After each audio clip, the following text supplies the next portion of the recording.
Yeah, that's right. Hi, guys. Republicans told me that they tried to do this in a bipartisan way over the summer, but talks began to break down.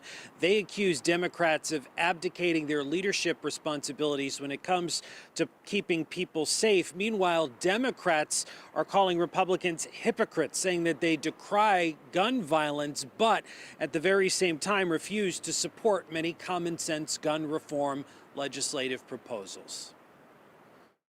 Senate Republicans unveiled a series of reforms Wednesday that they say will make Connecticut a safer place to live. This picture is not a reality for far too many people in our state today.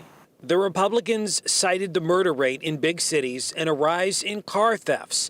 But Democrats cite the FBI, saying Connecticut has the fourth lowest number of violent crimes of any state. The data shows that we are one of the safest states in the country with one of the lowest levels of violent crime in the country. Some of the reforms Republicans want to make surround young people, including requiring juvenile offenders to appear in court the very next day, improving GPS tracking technology, and mandatory fingerprinting for those arrested for a felony. And throwing money at law enforcement will not address this.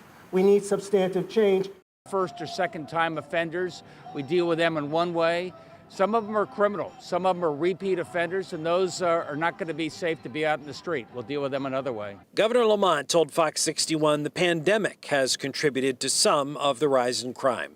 Let's add on the fact that we've gone through incredible distress over this last year and a half, and that's manifested in terms of addiction, that's manifested in terms of extreme behavior, that's manifested in terms of civil disobedience, and it's also manifested in some criminal activities. While Republicans point to slow job growth, high unemployment, and a police accountability bill that they say went too far in stripping law enforcement of the ability to do their job.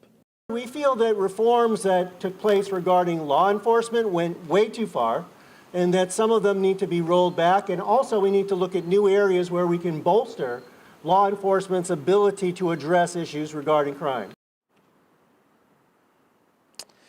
And a lot of the proposals that the Republicans are calling for will come with a hefty price tag, but they told me they haven't figured out the exact numbers quite yet.